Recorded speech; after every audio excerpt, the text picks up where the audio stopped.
प्रतिषेध अधिनियम, इस विषय पर अधिवक्ता श्रीमती प्रीतम कौर मोटवानी से ली गई भेंटवार्ता। भेंट करता है चंद्र ऋषि ठाकुर।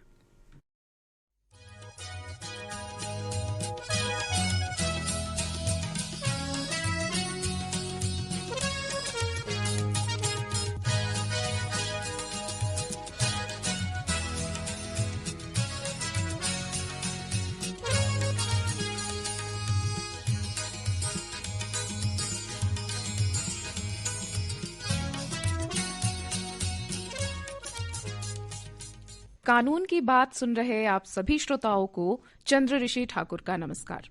श्रोताओं, भारत में दहेज प्रथा एक लंबे समय से चली आ रही है। ये दो परिवारों के बीच एक पूर्व निर्धारित समझौता है और आमतौर पर शादी के समय तय किया जाता है। हालांकि गैर कानूनी होने के बावजूद भी ये प्रणाली समाज में अब भी व्याप्त है। जरूरी है कि हम इसके खिलाफ आवाज उठाएं। तो इसी तारतम्य में आज दहेज प्रतिषेध अधिनियम विषय पर बात करने के लिए हमने आकाशवाणी के स्टूडियो में आमंत्रित किया है श्रीमती प्रीतम कौर मोटवानी जी को। आप जिला सत्र न्यायालय जगदलपुर बस्तर में अधिवक्ता के रूप में कार्यरत हैं। तो प्रीतम जी, आपका स्वागत करना चाहूंगी मैं आकाशवाणी के स्टूडियो में। बहुत बहुत धन्यवाद। और ऋषि जी, आपको नमस्कार। तो जैसा कि हमने अपने श्रोताओं को बताया कि आज हम दहेज प्रतिषेध अधिनियम के बारे में बात करेंगे जी, तो आप इसके बारे में कुछ बताएं हमारे श्रोताओं को। जी, जैसा दहेज हम नाम ही सुनते हैं तो काफी एक भयावह लगता है, क्योंकि हम चाहे कितने भी आधुनिकता के दौर पर आज हम आगे हैं, लेकिन कहीं ना कहीं मन में ये लोभ है, ये लालच है, और दहेज के लिए कई महिलाएं जो है बली हो चुकी हैं। तो ये कुप्रथा है जिसे खत्म करने के लिए ही दहेज प्रतिषेध अधिनियम 1961 बना और दहेज प्रतिषेध नियम 2004 में ये लागू किया गया। इसका मुख्य उद्देश्य ये था कि जो दहेज का जो दानव हमारे समाज में फैला हुआ है, इस प्रथा को हम पूर्ण रूप से खत्म कर पाए। तो दहेज निषेध अधिनियम 1961 में ये बना और 2004 में भी दहेज प्रतिषेध नियम बना गया। इसके अनुसार जो है दहेज लेने, देने या इसके लेन देन में सहयोग करने वाले के ऊपर में 5 वर्ष का जो है कारावास की सजा है और साथ ही 15,000 रुपए का इसमें जुर्माने का भी प्रावधान है। और दहेज के लिए उत्पीड़न करने पर भारतीय दंड संहिता की धारा 498A, जो कि पति, उसके रिश्तेदार के द्वारा संपत्ति और कीमती वस्तु के लिए अवैधानिक मांग के मामले में संबंधित है और इसके लिए भी 3 वर्ष की कैद और जुर्माना हो सकता है। और धारा 406 के अंतर्गत लड़की के पति और ससुराल वालों के ऊपर भी 3 साल की कैद और जुर्माना, ये दोनों हो सकता है।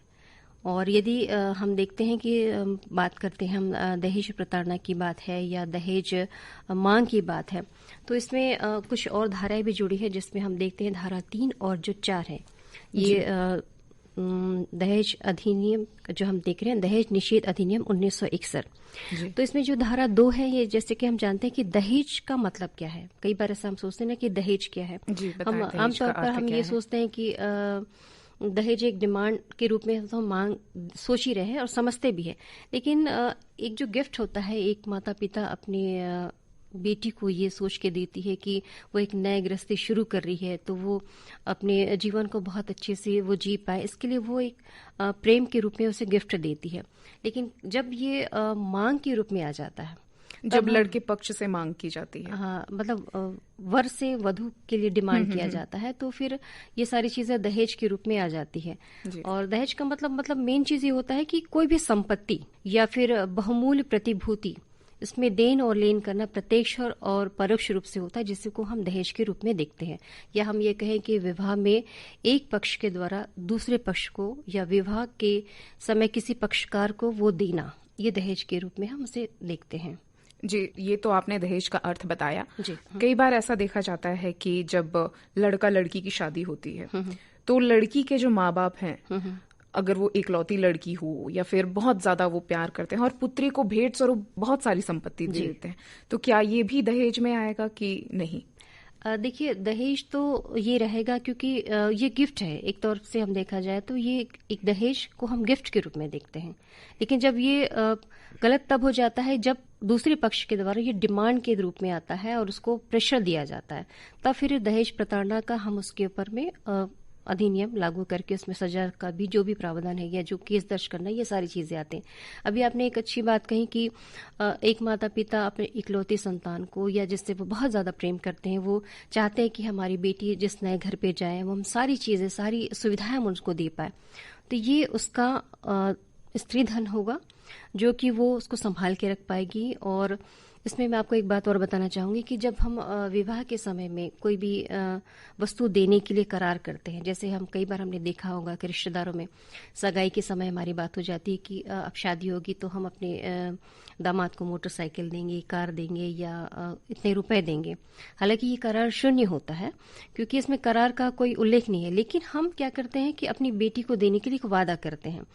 तो जब हम उसे देते हैं या हमने करार किया है या बोला है कि हम अपनी बेटी को गिफ्ट देंगे या उसको दे रहे हैं, तो इस अधिनियम में ये प्रावधान है कि जो सामान हमने उस बेटी को दिया है ये उस पर उसी का ही हक है, उसमें उसके पति का भी हक नहीं होगा, ना ही उसके किसी परिवार वाले का। हाँ, जैसे स्त्री है तो उसकी जो उत्तराधिकारी होगी या उसकी बेटी या बेटा होगी तो वो इस वस्तु का इस्तेमाल कर सकता है। तो एक माता पिता स्वेच्छा से अपनी बेटी को वो सारे सामान उनको दे सकते हैं। और कई बार ये जो दहेज के केसेस होते हैं उसको तो दबा भी दिया जाता है, तो वो जो दबा दिया जाता है वो कैसे उजागर हो? दहेज के केसेस में देखिए, दहेज का जो ये अधिनियम होता है इसमें यदि हम केस करते हैं तो हम जो महिलाएं हैं वो जो है कई बार कोर्ट में जाने या थाने में जाने से हिचकिचाहट करती है। आज भी कई संभ्रांत परिवार की महिला है वो दब के रहती है क्योंकि हम जितना आगे बढ़ते तो हमें लगता है कि दुनिया क्या कहेगी, लोग क्या कहेंगे, ये समाज के डर से हम कई बार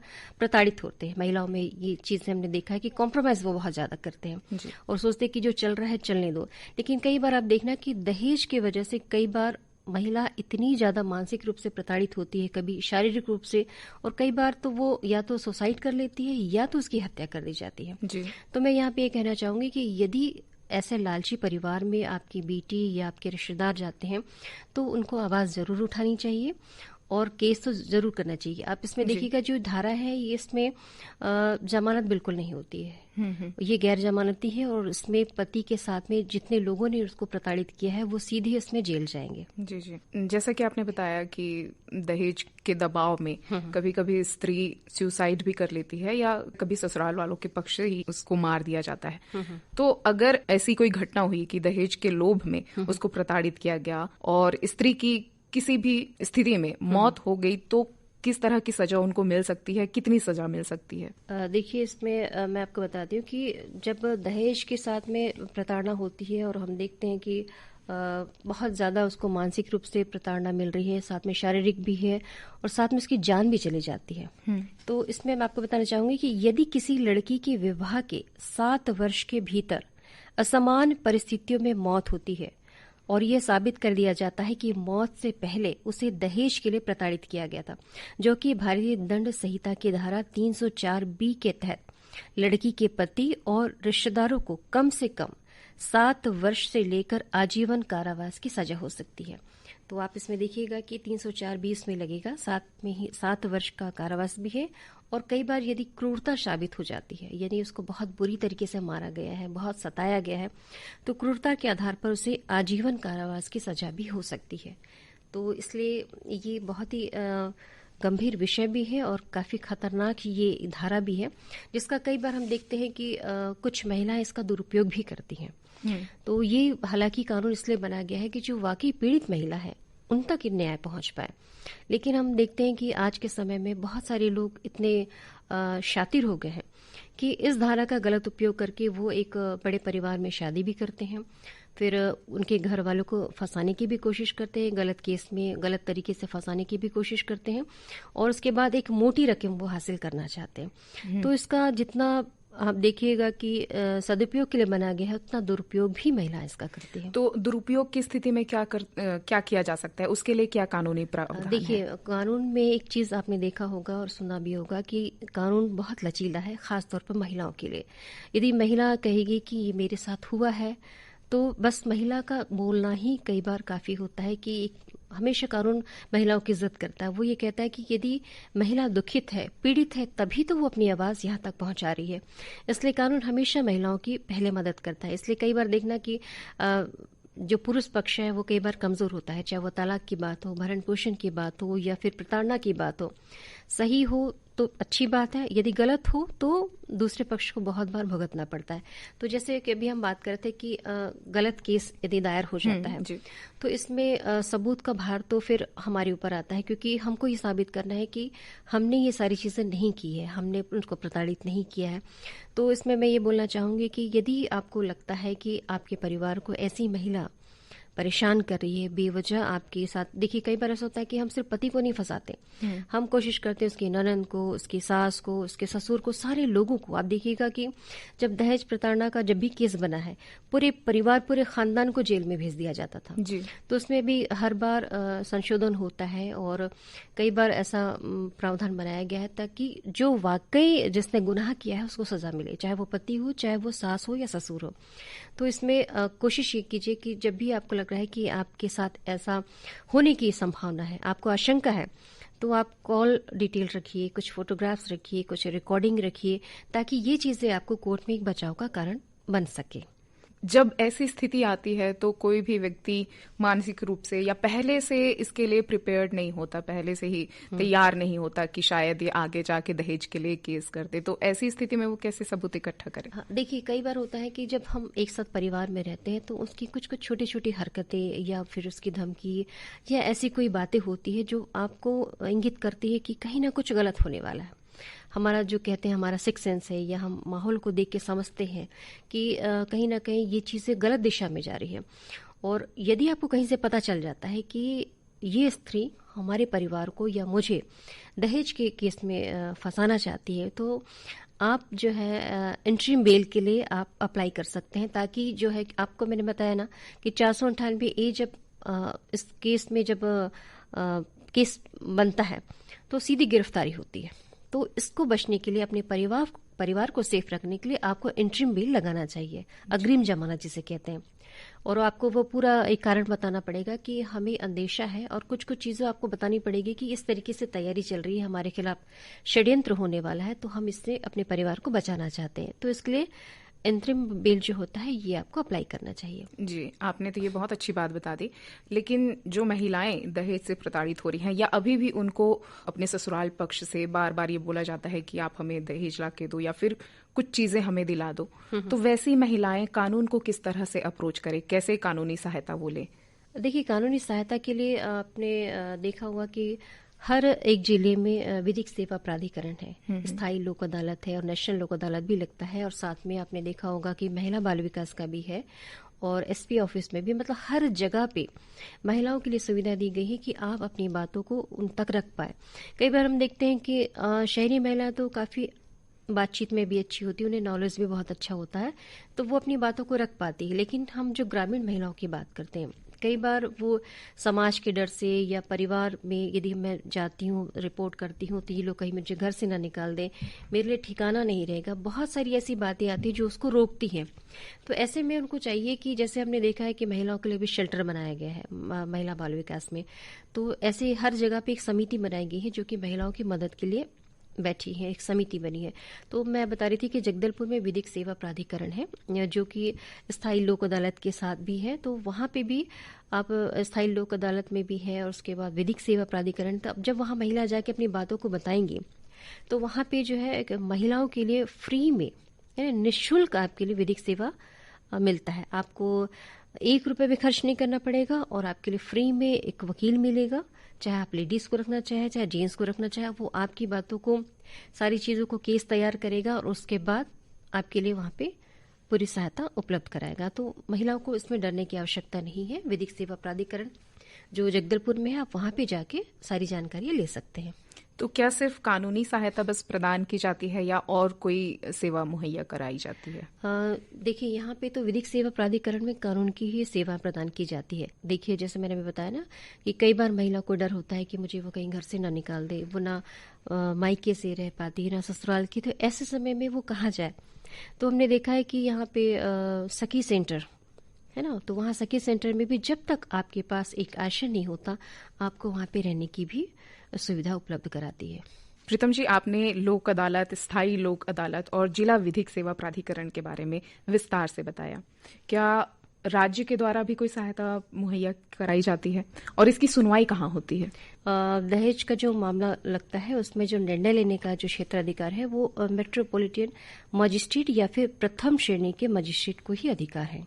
और यहाँ पे मैं आपको एक चीज़ और बताना चाहूँगी कि कई बार ऐसा होता है कि जब ये धारा लगती है और ये मुकदमे होते हैं तो कई बार हमने देखा है कि पुरुष पक्ष तो काफ़ी डर पे रहता है, क्योंकि जेल जाने की संभावना है, जेल भी चले जाते हैं और उसके बाद 15,000 का जो उनके ऊपर जुर्माना लगता है और समाज में अलग उनकी बदनामी होती है। तो वो कई बार महिलाओं के ऊपर दबाव लगाते हैं कि आप राजीनामा कर लो या फिर केस वापस लो, मैं तुमको ये कर दूंगा, मैं माफी मांगता हूँ, फलाना दिखाना, बहुत सारी बातें। और हम देखते हैं कि महिला काफी नरम दिल की होती है, तो उनको लगता है कि मुझे केस वापस लेना चाहिए। तो मैं आपको ये बताना चाहती हूँ कि ये घरेलू हिंसा की पे नहीं आता है। और ये जो धारा है 498A, ये जो है समझौते के योग्य है ही नहीं, इसमें राजीनामा बिल्कुल भी नहीं होता है। और यदि आपको लगता है कि मुझे राजीनामा करना है या अपने केस को मतलब खत्म कराना है, तो इसके लिए आपको उच्च न्यायालय में ही आपको अपनी याचिका दायर करनी होगी। और निचली अदालत में जो गवाह जो होते हैं उसको बदलने के स्वरूप के साथ ही फिर ये जो है उच्च न्यायालय में ही रद्द होने की संभावना है। बाकी समझौता इसमें बिल्कुल भी नहीं होता। तो कई बार ऐसा होता है ना कि हम दबाव में करके महिलाओं से केस वापस ले लेते हैं, अक्सर हमने देखा है।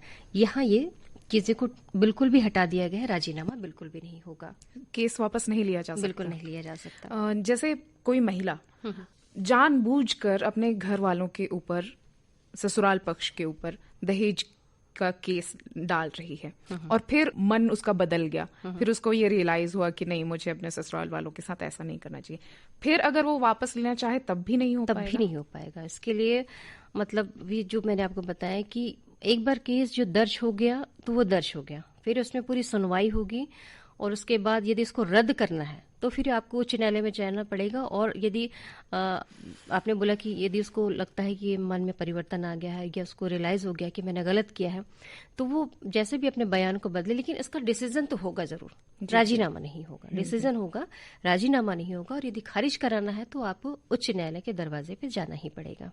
और यदि आपको लगता है कि विधिक परामर्श की आपको आवश्यकता है, विधिक सेवा यानी कानूनी संबंधी आपको कोई भी परेशानी है, तो आप जिला विधिक सेवा प्राधिकरण में भी संपर्क कर सकते हैं, जिसका मैं आपको फोन नंबर बताती हूँ। इसका नंबर है 07782, ये कोड है जगदलपुर का, और 231250 231250। इस पे भी आप फोन करके संपर्क कर सकते हैं और अपनी अपनी परेशानियों को उनको बता सकते हैं। और ये नालसा जो है दिल्ली में स्थित है। सबसे पहले हमारा डालसा होता है जो डिस्ट्रिक्ट लेवल पे होता है, फिर होता है सालसा जो स्टेट लेवल पे होता है, उसके बाद होता है नालसा। तो ये सारी चीज एक दूसरे से जुड़ी है और सारी जानकारी हमें वहां पे भेजनी पड़ती है। और साथ में नालसा का टोल फ्री नंबर भी मैं आपको बताना चाहूंगी। इसका नंबर है 15100। इसमें भी आप टोल फ्री नंबर पे बात करके सारी जानकारी को ले सकते हैं। सेवाओं की कमी के साथ में आपने देखा होगा कि विधिक सेवा प्राधिकरण में मैंने बताया पहले भी कि महिलाओं के लिए निःशुल्क विधिक सेवा दी जाती है। तो आप सब इनका लाभ उठाइए, अपने साथ साथ लोगों को भी जागरूक कीजिए। और यदि आपको लगता है कि घरेलू हिंसा के साथ साथ दहेज प्रताड़ना में भी लोग परेशान हैं, तो बिल्कुल आप इसके लिए आप केस दर्ज कीजिए और कानून आपके साथ है। प्रीतम जी, आपने बहुत सारी जानकारी हमारे श्रोताओं को दी है। आपने हमें दहेज प्रतिषेध अधिनियम के बारे में विस्तार से बताया, इसके लिए आपका धन्यवाद। आपने मुझे यहाँ बुलाया और मुझे ये बातें बताने के लिए अवसर प्रदान किया, इसके लिए मैं भी आपको धन्यवाद देती हूँ।